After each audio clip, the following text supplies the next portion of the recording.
We're back. Small break. Yeah, episode 94, and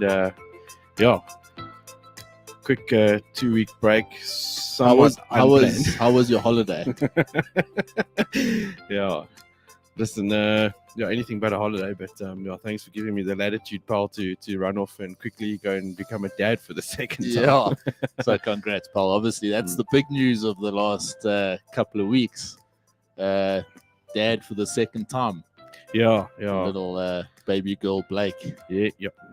She was born on the 23rd, and she caught us a little bit off guard because we were only expecting her to arrive at the end of April, but things sort of got expedited, which necessitated the break in the show for the last 2 weeks. I think it was the right call, though. Yeah, look, it was it's been hectic.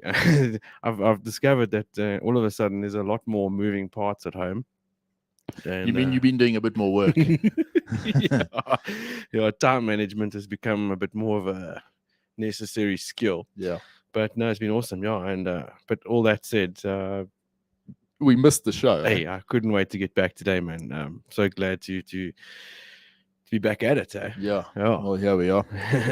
94, as you said, we edging ever closer to that magic number 100. Yeah, but it's also given us a bit of an opportunity, I think, to have a look at the show, maybe one or two little changes, improvements. We might be forced into one or two little changes that we might have to make, but I think, and I'm sure that our loyal supporters will agree, that we've kind of, over the last couple of years, we've done, how do you say? We've done it remote. We've done it in the studio. We've got the repertoire to to change. But look, for me, nothing beats this studio show. Oh, yeah. And we've got a few interesting little topics to discuss today, and then going forward as well. So some exciting things. Some of the subjects have actually come from the listeners, so they've said, won't you chat about this or that, and one of them we'll talk about later, but the whole EASA thing has just gone mad. And a lot of the guys saying, hey, can we talk about this? Is it real? Is it legit? And so we'll go into that a bit and hopefully get the right people on so that everyone can make an informed decision. So maybe in the next week or 2 weeks we'll tackle that one. But cool to be back, man. 100%, yeah, man. I suppose, the last 2 weeks, it's been quite an eventful couple of weeks aviation-wise. I was saying to you the other day, the hardest part about having to not do the show is like, but have you seen how much news and what's going on in aviation? It's like, and that you find it's become like a part of your life. So as soon as you hear any news, it goes into your computer there, so you can talk about it. And then suddenly you're not doing the show. There's no release for this news. So you almost worry that it's our weekly event. Like, we can talk about it and have opinions and discussions about what's happened during the week. Now you got to bottle stuff up for 2 weeks, and you think, this might get stale, but I don't know, whatever. It's there has been a lot that's happened in the last 2 weeks, and I'm keen to a lot of it positive, as well. I mean, mega the positive. Pilot jobs obviously forms the positive news for the week. Everywhere you turn, it's just pilots are required, except in South Africa. But look, around the world, it's definitely the trend. Yeah, no, it's gone crazy. I mean, all corners. We got messages from Al Macaulay in Canada saying, guys, check what's happening in the US. Obviously, the major part of the opportunity is opening up that side in the US, and guys are flocking from Canada everywhere. But it's incredible, man. Love it. Good to see. Yeah. It will continue. There's no question about it. And I think that's why this whole topic of licensing comes in, and where we need to sort of play a role. 100%. It forms more. It's more of an airline thing. It's more the airline pilots mostly is our market. And they're the ones that are looking at making the moves. So, we need to tackle that. We need to do it well. There was a post that came out on Facebook.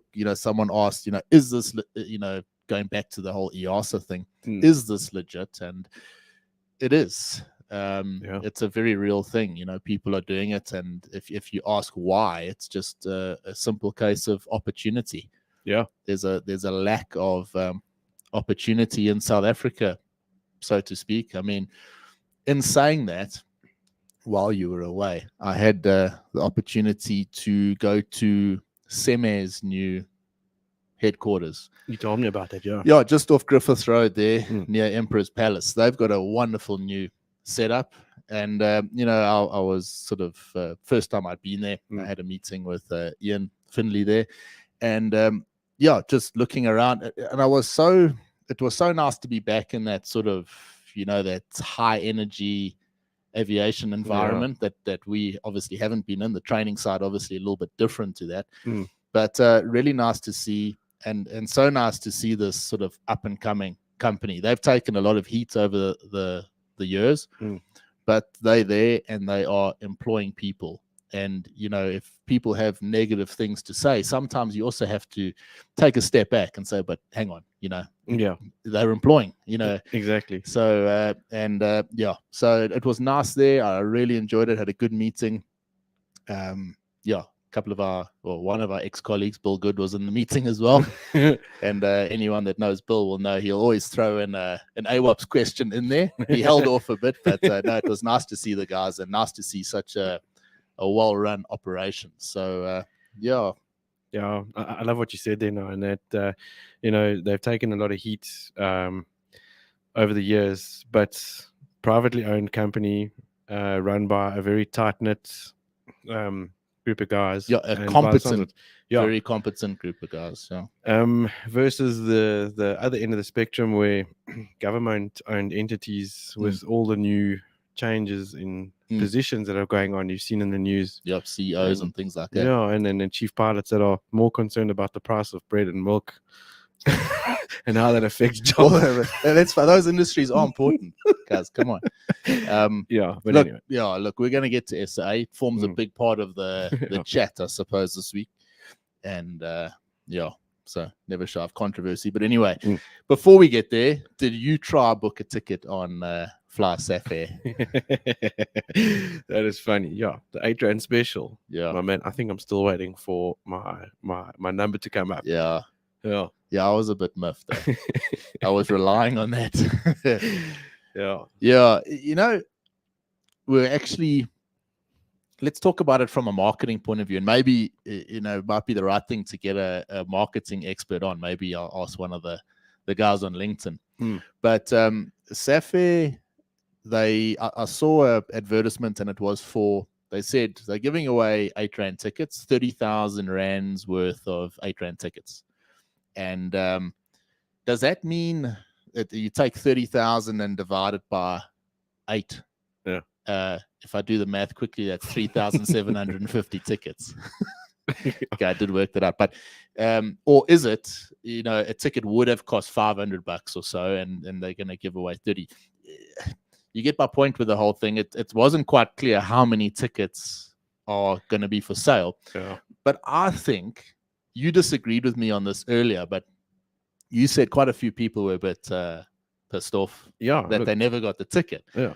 But I kind of go down the line where isn't that what Safair were relying on? Because now people are talking about it. There's memes on social media.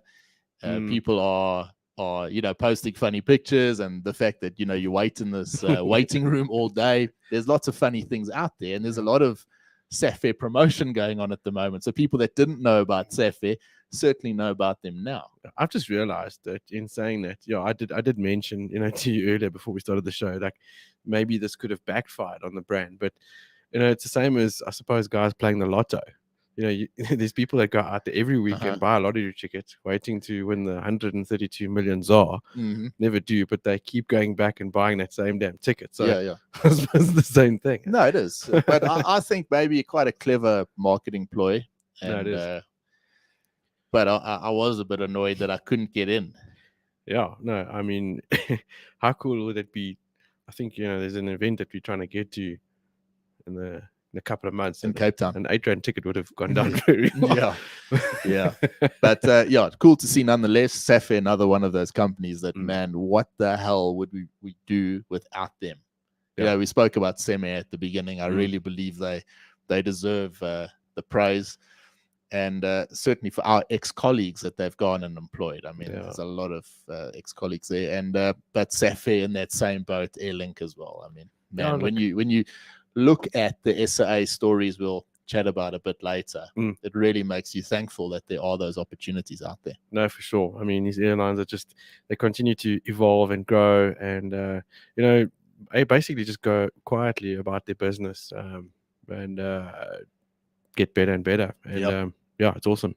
Yeah. So at least those type of airlines that we could regard as our flag carriers. Yeah. Well, Link is the flag carrier, I would say. Yeah. There's no question about that. There was an article talking about Airlink a couple of weeks ago.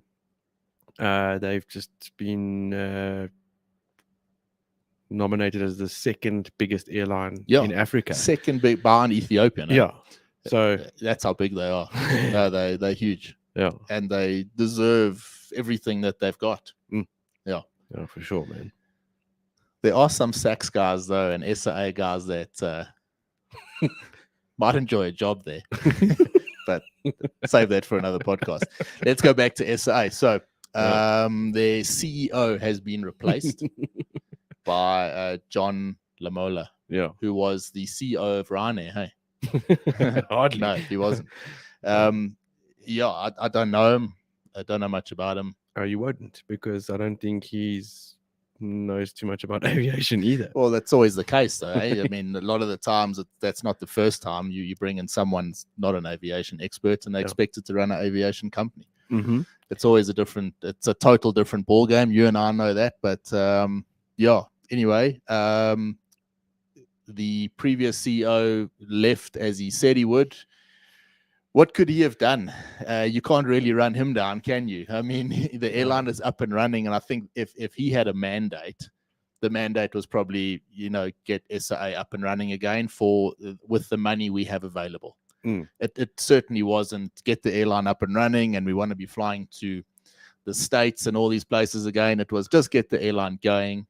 And that's what he did. He's now stepped aside. So this is now phase 2 of SAA version 2. Yeah. And we'll watch what happens. I don't think it's going to be as exciting as Top Gun 2, but we'll see. No, the way I read it was, he was given a contract and it was extended over the 12-month period. And in the article I read, he eventually said, listen, I've had enough, buying out. So I don't know, to me, that says enough. I mean, it's been reported that they've already racked up a good 22 billion rand in debt already. 22 billion in a regular, fruitless, and wasteful expenditure. Is that now since they've been back up and operating? No. What's going on? This isn't even taking into account that number likely to rise as the group's financial statements for 4 financial years are still outstanding. 4 financial years are outstanding. Yeah. And no doubt those are the ones near the end. So that 22 billion is that's a major, it's a hell of a lot of money. Yeah. So we'll wait and see there. There's the whole Qantas deal. They need 3.5 billion to seal that deal with Qantas. Qantas can't come into that deal without 3.5 billion. So they've got to find that money. The former finance minister, Tito Mboweni, said, no, that's not going to happen. And so far, the current finance minister has said the same thing. So where's that 3.5 billion going to come from? Taxpayers, man. Yeah. And what gave the public and everyone the sort of sense of security was the fact that Global was linked to this consortium. But I haven't heard anything about, Global. You read news about them all over the world and that they're doing great things. Yeah. And if they were connected to this whole thing, we'd feel very different about it. But are they? They haven't said they're not. I haven't seen anything to say that they're not, but it certainly appears that they are doing their own thing. It seems that way. I agree, man. Yeah. Speaking of world-class CEOs like we were earlier, Delinquent Myeni was in the news again. Yeah. She called in sick. It's convenient. Yeah. Former SAA board chairperson Dudu Myeni's trial in the Joburg Magistrates Court. Charges including defeating the administration of justice was postponed on Wednesday due to her being ill. Yeah, she's taking a leaf out of old Jay-Z's book, man. I had that same illness that she had before every single swimming gala at high school, where I had to stay at home. Yeah, I know. Yeah, I feel you, man. So yeah. it's, So the charges obviously relating to that testimony at the state capture inquiry in October 2020, when she revealed the identity of the whistleblower, but called them Mr. X. So instead of saying who the hell it was Mr. X. Don't you think the South African public, who've pumped so much money into that failing state carrier, and everyone that's had job losses because of ill discipline and just sheer outright corruption, deserve to kind of know who that Mr. X is? I would say so. Hey? But they don't feel like that anymore. The interview with the new chief pilot is quite proud of the fact that there's the need for this national airline that would provide to sell milk jobs. According to him, an estimated 20,000 jobs is created by the now SAA, because there's people that buy milk and bread. I'm sorry, I can't help myself. What a joke. Yeah, I saw that on Fly Africa the other day. It was nauseating. I've met him, Paul, a few times. He's a hell of a nice guy. He's a nice chap. But I mean, why would aviation doesn't employ more than a normal business? I mean, so yeah, I mean, the money could be better spent elsewhere, obviously. Exactly. Yeah. And the vibe with some of the guys, secret sources that we have inside SAA, it's not the best. No, it can't be a hint of what it used to be. No. I don't know. Look, like I say, I've got no love for the airline, particularly after everything that's gone down. So it's not your favorite group. No. Yeah. Anyway, and it's a mess. Anyone that knows that whole facility and what it was and the vibe there, walking, even going to the little air chef's canteen there was like there was action going on, and it's a shadow of its former self. However, they do want to keep their US flying rights. Did you see that? So they've asked for a bit of a exemption there to hold on to their rights to fly to the States. I believe they're coming across a bit of a resistance, because they treated United Airlines and Delta quite harshly when they were applying for the routes, and it's coming back at them. So do you think that's not going to happen then? I hope not, for their sake. I think you're going to get far better service from a US carrier into Joburg than. Yeah, that's just me. Let's face it. If you're going to fly to the States and United and Delta are coming here, you flying with them. Either that, or I'll opt for the long way around, and I'll go and visit Dubai for a bit as well. Yeah, something like that. I'd honestly go on a boat before I would. But anyway, OR Tambo was in the news as well. I missed that. Didn't you see the whole thing with the fuel? Oh yeah, of course. Yeah, no, look, that's a whole new thing, man. Hey, the main airport in the country runs out of fuel. Look, conveniently, they did blame it on the flooding. Yeah, fair enough. The flooding could have had an impact. There's no question about that. Flooding, if you listen to some of the international aviation podcasts and certainly the international media, that they did mention that this was due to the flooding.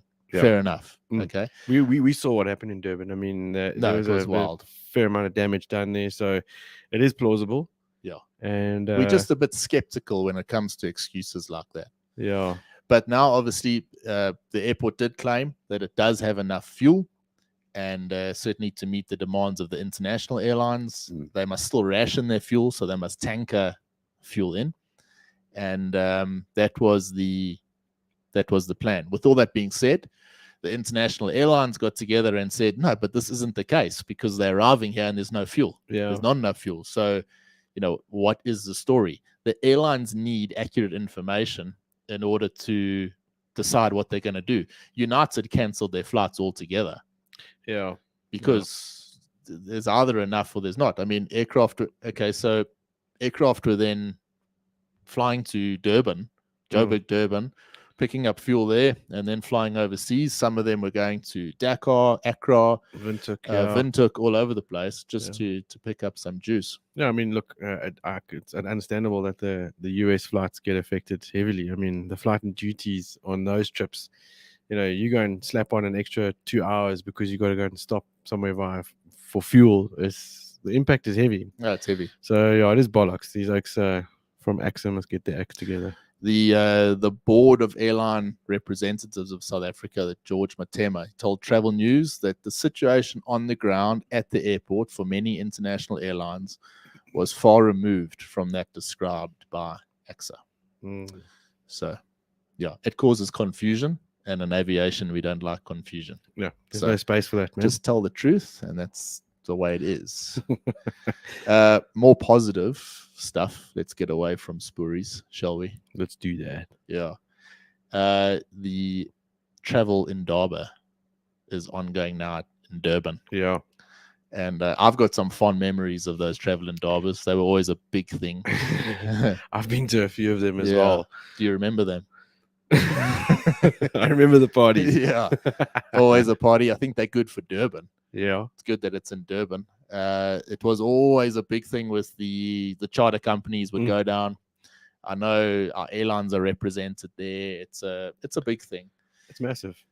Yeah, I mean, that's where the back in the day the major network effects were made, and business was drummed up. I mean, it was always, I know from when I worked for a charter company down in Nelspruit, when I started out flying, it was a big thing to get down to the Indaba and promote your company, and the effects after that were quite visible. The work would pick up because agents, lodges, all this kind of stuff knew about you, and they'd made connections and deals.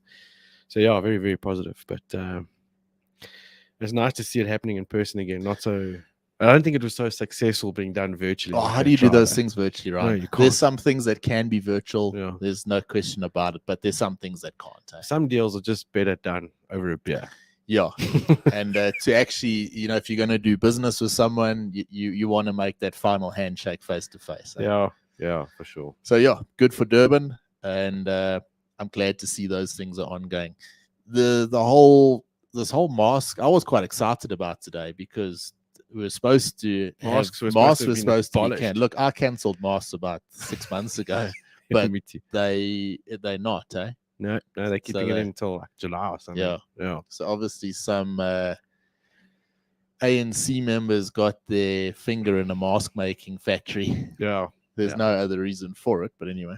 Well, they did say there's another wave. Yeah. The numbers are supposed to be increasing. Yada. It's winter time, people. Of course it's going to happen. But anyway. What are you saying? It doesn't work in winter? Apparently, it works more in winter. Yeah. All right. International stuff. Unless you got anything other local to stay with. Locally, no. Charter side. Look, all I can say is I know that the charter side is busy. It is picking up. It's wonderful. So, what are we talking there? Is this lodges? Is this people that are flying overseas that don't want to, risk the whole COVID thing on domestic aircraft? Where is the market coming from, or is it just the bottleneck? I think it's just the bottleneck. People have now got the opportunity to get out and continue with the plans that they made 2 years ago, and they're taking full advantage of it, and they're pulling in. Streaming the market, I think a lot of them are probably still taking advantage of the special rates that they had paid for a while ago. So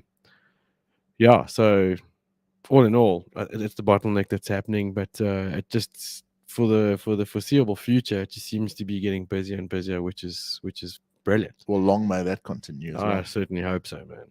Absolutely. All right, good. No, I was gonna say locally. I don't know, we might touch on this a little bit later, but the Skylink saga, is that happening? Who are they? I don't know. It's coming soon. Let's chat about it later. Because actually, for me, it's sort of part of the bigger story this week. Yeah. And maybe it deserves a bit of a further discussion. But let's go move our way to Oz. Qantas. So they've gone and ordered those 12 A350-1000s. Remember, it must have been, I don't know, episode 30 odd, right at the beginning. We were all masked up here in the studio, and there was we spoke about Project Sunrise. Yes. And this sort of leans its way to that. So yeah, Qantas, one of the airlines obviously heavily affected by the whole pandemic. Australia was totally closed, but they're now buying aircraft, and they also ordered 20 321 XLRs. We've spoken about them plenty, and 20 A220-300s. The 220s expected delivery late next year, and 321s a year after that. So, yep, they're getting some decent aircraft in. The 350s, as I said, Project Sunrise, the whole purpose there is a non-stop flight from Oz to New York. Yeah. Starting as early as late 2025. What more than that? So now you're talking major. This is a serious distance, That's and far. a serious amount of time. So it's not so much. I mean, there's long haul flying has been going on forever. It's not a new thing, but this is obviously longer than usual. So they've got certain plans. They've got like well-being zones in the aircraft. So it looks like it's between, I don't know, like premium economy and business, or I know economy looks like they have access to it too. But you go into this well-being zone. It's more of an open area. No doubt you can walk around a little bit, shoot the breeze with someone, pick up a bag of peanuts, have a beer type of thing. Probably where I'd be for most of the flight. Yeah. That sounds like your type of vibe. So it's not, it sounds, they're thinking about the whole thing. But you know what the biggest headache for them on this ultra long haul is? It's people's shit, man. Where do you put everything? It's got to go somewhere. I mean, and that's the problem. I mean, the tanks and what are they estimating that flight to be? It's like over 20 around. I don't know. I'd be lying if I told you, but it's bloody far. It's a flipping long time. I mean, yeah. Unless they serve food that makes everyone constipated or someone, man. I mean, remember those flights to Lubumbashi that we used to do on the CRJ 700, and on the second sector on the way back to Johannesburg, the toilet smelled rank. It was rough. Jeez, it was rough. And some of these long haul flights they're no better. Flew on Air France to Paris the other day, and I always try and get a bit of a distance away from the toilets there. Yeah, no, look, it's so but so that's coming, and interesting to watch. Nonetheless, keep a lookout for that. Yeah, I wonder what technology they're going to pull out to deal with that. It's but that's the problem. That is the big issue. I mean, the plane can now do it. The 350 can actually do that flying. Quite remarkable. Yeah. There's a cool story with Emirates, something that's sort of up your and my alley. Article is Emirates and NFTs. Yes. Yeah, quite a neat thing. So Emirates, they're soon going to be launching NFTs and Metaverse experiences for both customers and employees. They've been involved for quite a while with digital tech, at least 5 years. So they've got an app. You get your Oculus headset on. You can then go into the aircraft. You can look around virtually, have a look at your seat that you're looking at booking. Determine how far away it is from the toilet. Yeah, from the smell. And so that's been around for a while. Now they're looking at taking the sort of next step. And I find this quite interesting. This is going to offer users a very accurate sort of 360-degree image of what they can expect on the airplane. The one picture that I saw is it's like a small section of the plane. So it looked like they were taking it from an A380. It's obviously a drawing. It's not a real thing yet. And they had, these seats lined up, but they look like almost like these pods that you see in some of the European airports, Yeah. where you sort of sit in this pod, and then you put your Oculus sort of VR headset on. And the vibe there was, well, watching movies and listening to tunes on a plane is very sort of 2015. And this is more about now being immersed in that VR experience. So when you're on an aircraft, particularly if you're doing like a Project Sunrise sort of flight, you got a lot of time to kill. And having this whole VR aspect where you can possibly, walk through the terminal that, when you arrive, so where you're going, have a look at the signs. Yeah. If you're connecting with a flight, you can actually see a live board on, where that flight is and which direction you're going to go. That's the one thing. If you're not worried about that, you can obviously do a little bit of a pre-tour of the country that you're going to. So if you're visiting Rome or something, do a little bit of a tour of Rome, That's awesome. You can go and look at the Colosseum virtually and in real time. But the thing is not to, what they're going to is not to try and replace the real experience. It's to try and make the real experience a bit easier for you. And I think that's the way Emirates are looking at this. But it's flipping interesting. I'm going to leave a few articles in the show notes. One article there in particular, quite nice, and explains the whole thing. And so watch this space. That's phenomenal, man. I just love seeing the way technology is being applied, and these airlines are forward thinking and taking it to the next level. It's we are, most people I don't think realize it, but the whole AR, VR, AI aspect of life is you're living in it now. Yeah. Particularly with artificial intelligence. You don't realize with your cell phone in your hand, what's going on in that little machine and what you're using. Yeah. It's incredible. And what's going to come out of it, man, this is cool. I love it. It's flipping exciting. I think it's exciting. Article ended with it saying Emirates continues to engage with industry partners on its Web3 strategy and recruit talent for its pipeline projects. So this is flipping cool. Yeah. I think, do you think SAA are going to have that technology on the 340-600? Probably not. At 340-600, those screens. Yeah, there's all the ranky screens. Yeah. How anyone even it's pathetic. But you'll still get a free magazine. Yeah. So enjoy that. And yeah, man, it's exciting. I mean, not only for passengers, but the way that this technology is evolving and it's becoming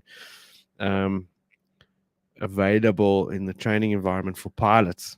For training, that's a whole new story. It's on another level. That is ridiculous. It's a massive thing for pilot training. Yeah. But not only pilot training. Think about inductions into your company. Well, any type of training. So when you arrive on day one, you know where everyone is, where to sign, what to do. So that VR thing, I think it's sort of sneaked up on us a bit, and the technology's here. Carte Blanche had a thing on it. It was quite interesting, actually. It was a couple of weeks ago, and what they were demonstrating it to Derek Watts. Yeah. And he had to walk out of a lift on a plank. And the guy said, look, it's a pretty basic demonstration, but what he's actually demonstrating there is how quickly your brain tells you that this is real. Yes. Yeah. So it took like 30 seconds and you're almost scared to step off onto this plank, which is quite remarkable. But inside an airplane on those long flights, wouldn't it be nice to have this virtual world? Because let's face it, as a passenger there, unless you're in business class or first, it's a little bit rank. Yeah. Not in that, but I mean, if you had the capability of sitting there as a passenger and you could use cameras around the airplane to sort of get a 3D view of what's going on outside the airplane. Yeah. Yeah, you got passengers who are stuck in these middle row seats who would love to see out the window. Now, all of a sudden, if you used that sort of technology to look outside and you could see that you're flying over the Alps or checking the moonrise, not just leaving the cool view just to the pilots. I agree. That could be a whole new fun aspect. Speaking of the middle seat, whenever I think of that middle seat, I always think about you flying to, I don't know, it was Berlin for some sim training, and you had booked yourself a decent seat sort of at the back of the aircraft, an aisle sort of, at the back somewhere where you can sit and drink a beer in peace. And while you were walking down the aisle, your captain, old Phil Meredith, spotted you and said, "Ryan, I've saved you a seat." Yeah, boy.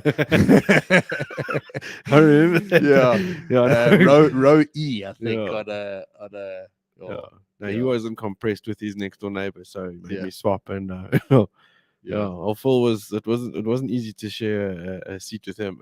Yeah. What are you saying? I always think about that. You're staying with technology and that. I think one of the other interesting things, Boeing released this week, the 777X delayed again. So this is now 225. This aircraft's going to come out. It's not solely due to Boeing. Obviously, the FAA watching these guys with a fine-tooth comb. And, staying with the technology concept, do you find now, I mean, that aircraft has been quite a while in design. So by the time that is certified, these aircraft are going to be certified with outdated technology. Yeah, exactly. I almost get the feeling that we're going to get the money that's owed to us by SA Express before the 777X actually comes out. So what you're saying is never going to be certified. Yeah. But a lot of the MAX issues have been sorted out. So MAXs can fly everywhere, I believe, except China. No surprise there. But fast moving technology. If you don't get things certified quickly, they get outdated. Quite a remarkable thing there. And should we move on to our main, I suppose not main, but the topic of discussion this week, unless you want to jump in with anything else. No, 100%. Let's move forward, man. The whole pilot hire thing, Ryan. Yeah. It's gone ballistic. Yeah. There is a shortage around the world. There's no question about it. America seems to hold the majority share of the requirement. And Canadians, in particular, moving across. I know a lot of Australians are moving across. I know a couple of South Africans that are there. They did have a slightly different, deal to if you and me wanted to go. They had planned this pre sort of pandemic, of course. But the demand is there, and it's quite wild to see. Al Macaulay sent us a link. I'm going to leave it in the notes, but it was for pilot jobs in Canada. Yeah. Click on the link and it's just a list of jobs. Yeah. Quite amazing and so cool to see. Yeah. No, it's impressive. I mean, the rate at which this pilot shortage has come about is just like so surprising. And it's great. I mean, the fact that have you seen the bonuses that are being offered to guys in the States to get the guys to go? Yeah, to attract these guys. I mean, look, the guys that are suffering the most are the regional carriers because obviously, with pilots' aspirations to fly bigger and better heavy metal. And they've got the 1,500-hour rule there. Law. Yeah. Long may that continue. The spokesperson for United Airlines are going to hire 2,000 pilots this year and roughly 10,000 by 2030. Yeah. Okay, again, that was a simple flying article. I'll leave that in the notes. American Airlines, they're looking at hiring 2,000 pilots this year also. Last year, the airline had a goal to hire 350 pilots and hired more than 575. So even last year, the growth there started. As I said, LMAC sent us a couple of articles there, and it's cool. I'll leave those links as well. Have a squiz at them, but it gives you a bit of an idea. I was chatting to a mate of mine just yesterday who used to fly for Mango. Sorry for busting in there, pal. But spoke to him like, how you been? What's been going on? And he's kept himself busy flying a bit of contracts. But he's also got another opportunity coming up at Fly Dubai, and it just became more and more evident, how much is happening in the Middle East as well. Fly Dubai is. It's amazing how many guys they are taking on. East west from here, it's awesome. Wherever you want to go, there's opportunity. But let's sort of go to I suppose the interesting sort of aspect is don't you find, and I might be wrong in this, and we might be sort of thinking about this wrong, but the shortage hasn't hit South Africa by any stretch of the imagination, particularly for guys that have got the wrong types on their license. You can go away. Some guys don't want to. They want to stay in South Africa. This is their base, and they've got no intention of leaving. So the local guys here that want to stay, that maybe don't have a new Gen 7.3 on their license or something like that, they're battling to find jobs. And it's opened up the opportunity for a few scam artists here. Yeah. We get a lot of calls, what's the story with this? I mean, someone posted something on Fly Africa the other day. I mean, the advert was for an Embraer instructor. And I can tell you categorically that, there's a couple of Embraer Sims close here. One of them's owned by Link. One of them's owned by Sim Aero here. So it certainly wasn't for us. There were spelling mistakes. It was just a real shit advert that I wouldn't even consider, handing across to someone. When you hand over a CV, look at the information that you're giving there. Your name, your ID, your work history, everything about you. Everything. Don't hand your CV over to these Muppets. Yeah. There's a lot of scammers out there. Plenty. And we can't sort of go and just name people and that, but I mean, come on. You got to use a bit of DF here with some of these things and have a look at these things and say, well, in the current market, in the climate, is this opportunity really there? I mean, does it really exist? And I think if you're honest with yourself and look at it and ask around, you'll see that no, this opportunity is not an opportunity. And if you're going to wait for this, then you're going to be left disappointed. And I feel for the guys, I really do. It's not nice, and you want it to stop. It's never going to stop. But I do believe that the pilots are a very, very easy target at the moment. That's they exactly don't have what I was jobs. going to say. The guys are vulnerable. I mean, they, 2.5 years into this thing now, if you've not managed to find a flying job yet, you are going to start really grabbing at anything that comes your way and anything that looks remotely plausible. But I would caution the guys, be careful, because these guys are out there. They're out there to really take advantage of you. Yeah, financially sometimes as well. And it's like investing in airlines and all these stories we're hearing. And, we don't have enough information actually to come forward and say this is the case. I'm not going to steer myself down a dead end here. But there's a couple of real rinky-dink, dodgy adverts going around, and if you question it at all, you just get blocked. So just think for yourself, be a bit realistic, and and I'm mainly talking to the Safers here, exactly, without jobs, and be particularly careful of those guys that are out there, but looking to embrace the experience of the retired members out there. They're after your pension money, which you think you're going to get a return in investment on. It's like invest in the industry that you've been in for all these years. It's a scam. Be careful. There's no question. I don't like it. Me neither. It pisses me off heavily. And and Sukhois are not going to be here. So, let's talk about something more positive. We mentioned the whole EASA thing. We're going to get Kevin Brown on the show. So Kev is the guy that is running this whole setup. People call us all the time. Is this real? It is. It's not affiliated with Sim Aero in any way. But at Sim Aero here, we obviously have the ATR simulator, the 4272, that is EASA approved. So there's a natural sort of inclination to have, try and see what's happening, with these guys.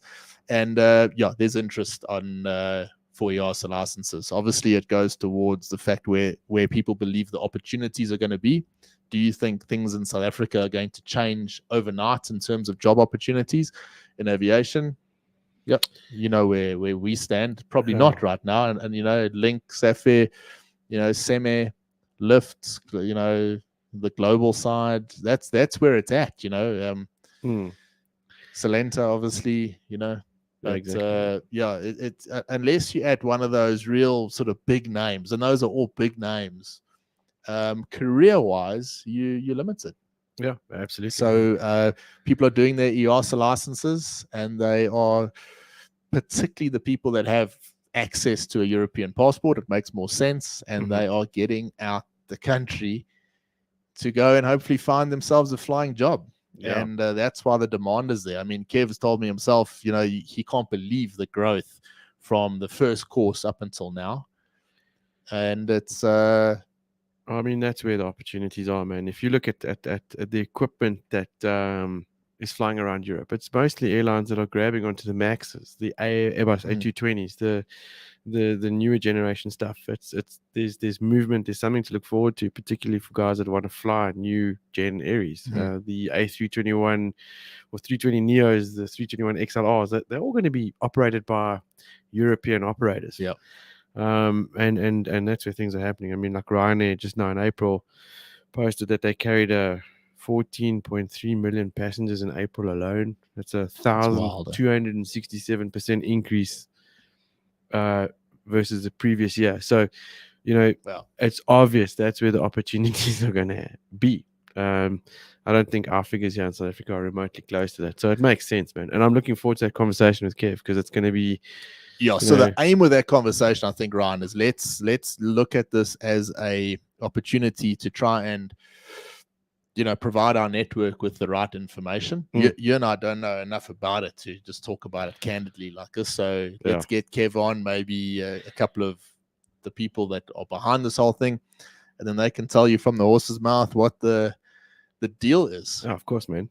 100%. I'm keen for that. Oh, I'm looking forward to it, man. We have a new sponsor.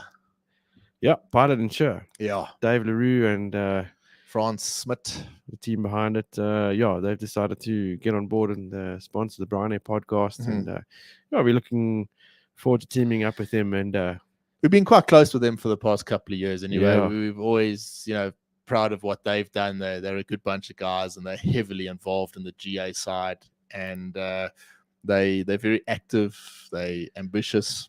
And, you know, it got me thinking, when you're at an airline, take us at SACS, you were kind of spoilt in certain ways. I never thought about my loss of license and stuff like that because it was taken care of there.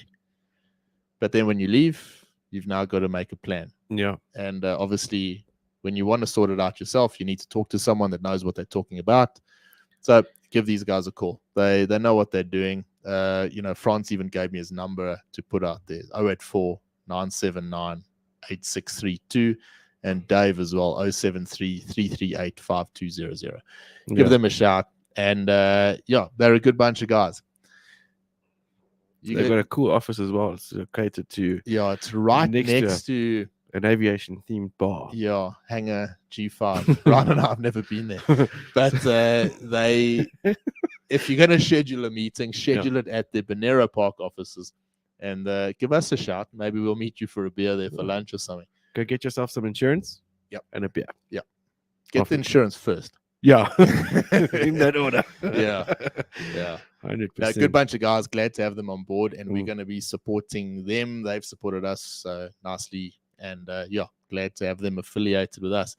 We'll if you let them know that you heard about them through the Bryan and podcast, then we get a little something on the side too. So if you want to support us, that's kind of how it works.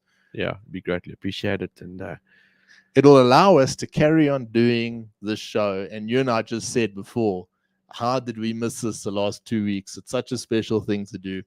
Yeah. It's so nice to actually gather information for the week, gather your thoughts, and then go out and speak about them through the week. And what makes it all the more better is all the people that contact us with little bits of gen, and it keeps us in contact with those people. And, you know, if it wasn't for the show, you probably wouldn't have that. Definitely not. The network side is so cool. I love it purely for that aspect. Yeah. It for me, it's my one thing every week that I look forward to. It keeps my brain stimulated and something to look forward to, and yeah, it keeps you in tune with what's happening out there. It keeps you in contact with everyone. I love it for that, man. And then obviously, without it goes without saying that, get to sit here and talk shit with my best mates. Yeah, that's all the more the better. biggest perk. Yeah, we're either going to go to the bar, we're going to do this, and sometimes doing this is the safer option. 100%. Just to obviously, we have our seriously loyal supporters. Leon, yeah, glad you're back. Al here with us as well. The guys all saying congrats, Ryan. Yolanda saying, yep, she is gorgeous. I don't know if she's talking about you or Blake there. Janet as well. We get to see Janet every day because we're actually working with her at this stage. What a cool lady. We've asked her to be on the show, but she doesn't like the spotlight. She's camera shy. Similar to me. Lesotho's pride. Yeah, he got his com, I believe. Did you see? I haven't actually seen There was a post. I must confirm that. I'm not 100% sure, but maybe let us know there. Kotso Aruma. Yes. Yeah. Let us know there. He also says congrats. Jason Northwood joined us here. Evening, guys. Just a quick drop in to say how's it and congrats, Ryan. Unfortunately, I can't stay and enjoy. Jason, I guarantee you, he is either with his kids, his wife, or he is studying. Yeah, he's rowing or doing something athletic. A320 F-com, I bet you that's where he is. A380 F-com. Sorry, A3. Yeah, don't insult the dude there. It's an A320 when you single engine. Yeah. Also there, John. Afternoon, guys. Congrats on the new arrival, Ryan. Check out this little bastard. He always gets lucky. I got 2 return tickets to George for $32. Yeah. No, that's just the luck of the beaver. He's connected there. Little shit. Mamas is there. Congrats, Ryan. And Safair offered 30,000 tickets at 8 Rand each year. I'll confirming it there as well. Yeah. Just have a look here. Did some quick calculations. If Safair wrote off 600 Rand per ticket yesterday, cost him about 18 million. We'd love to see what that return on investment is. Yeah. All right. Nice. Cool to... We always have our real loyal supporters, and it kind of makes this live show run. There's been one of the topics of discussion: do we carry on live? We quite pro the live because of this. So it's not necessarily the numbers you get live. The audio still gets the numbers, but the live you get the engagement, which is so cool. Yeah. Canada yet not sponsoring pilot visas, but anyone who can get into Canada on their own will get a flying job. It's really positive right now to see the movement. Yolanda says, it was the guy looking for a stimulator. That's it. He says, Embraer stimulator or classroom stimulator, something stupid like that. Jeez. Yeah. Leon, confirming the team at Pilot Insure are legends, truly want the best for their industry. Absolutely. And Kotso, yes, I did. Well, gee whiz, Kotso, massive congratulations from us, pal. Actually, just before it was literally an hour before the show, I was scrolling through and I saw something there and I wanted to make sure, but very, very cool. Well done, pal. I hadn't seen it yet. Massive congratulations. Keep the blue side up and tailwinds, pal. All the best for your career, and we'll hopefully catch up soon in person. Mm-hmm. Yeah, we've got to chat to him one day. That'll be cool. Yeah. From my side, I just want to say thanks to everyone, all the fans and the supporters for the congratulations. It was a bit lopsided this week, and praise for you. I got the limelight. You got the limelight there, big time. Only because, Black, she's funny, and she is massively cute. Love her to bits. No, you deserve that. I'm quite proud to be a girl daddy. Absolutely.